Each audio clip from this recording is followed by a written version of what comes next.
Meanwhile, more trouble is brewing for Sheikh Hasina. Calls for her extradition are getting louder. Criminal cases against her are piling up, and this could put India in a spot.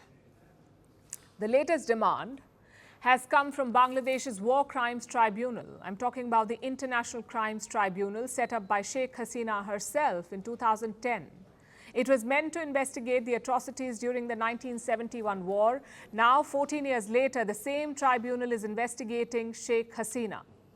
She's been accused of overseeing massacres. The tribunal's chief prosecutor spoke to reporters on Sunday. Let me quote from what he said. As the main perpetrator has fled the country, we will start the legal procedure to bring her back. Needless to say, the main perpetrator here is Sheikh Hasina. Muhammad Yunus holds the same view. He's the caretaker leader of Bangladesh. Last week, he spoke about Hasina, and he said that Bangladesh will ask for her extradition. In fact, listen to the exact quote. If India wants to keep her until the time Bangladesh wants her back, the condition would be that she has to keep quiet. That's what he said. Hasina's main political rival, the BNP, is making the same demand. That's the Bangladesh Nationalist Party, BNP, the party of Khaleda Zia. They want India to extradite her. And that is largely the mood in Bangladesh. There is widespread public anger against Hasina, and that puts more pressure on the interim government to ask New Delhi for her return. Meanwhile, her party leaders are facing a crackdown. Dozens of them have been arrested. At least 14 ministers and lawmakers are facing a travel ban. Many more are on the run. At least one of them was arrested near the Indian border. This leader was trying to flee to India. So a formal request from Dhaka for Hasina's extradition is just a matter of time. Sheikh Hasina has more than 100 cases against her. At least 63 of these are murder charges.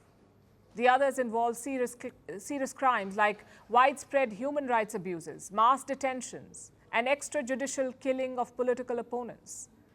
Now, Bangladesh has an extradition treaty with India, one that Hasina herself had signed in 2013. Dhaka could use this treaty to seek her extradition in any of these criminal cases. Her diplomatic passport was revoked soon after she left. And this leaves Hasina with limited options. She is still in India. She landed here on the 5th of August, so it's been more than a month now. There is little information about her current status. Reports say she's staying in a safe house at an undisclosed location. Her asylum requests seem to be stuck in a limbo.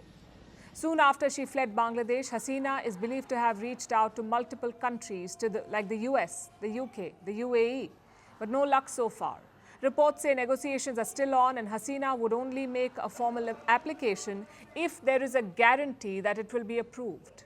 Until then, she has no choice but to stay put. And time is not on her side. There are visible signs of strain between New Delhi and Dhaka.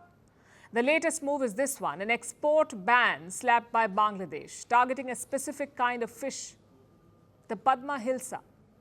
It's an integral part of Bengali cuisine. And the ban also comes just ahead of Durga Puja, arguably the biggest festival in Bengal. The Padma Hilsa is widely prepared during Durga Puja, but reports say that Bangladesh has decided not to supply the fish just ahead of the festival.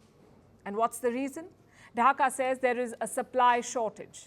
Now, to be fair, such restrictions have been imposed before, but under Sheikh Hasina, exceptions were always made for India. That is not happening now. The relationship is not the same. Bangladesh seems to be distancing itself from India. Sheikh Hasina has become political kryptonite. Her legal battles and her political legacy have put India in a tricky spot. Hasina was instrumental in cementing ties between Dhaka and Delhi. Now she has become the biggest obstacle towards normalization of the same ties.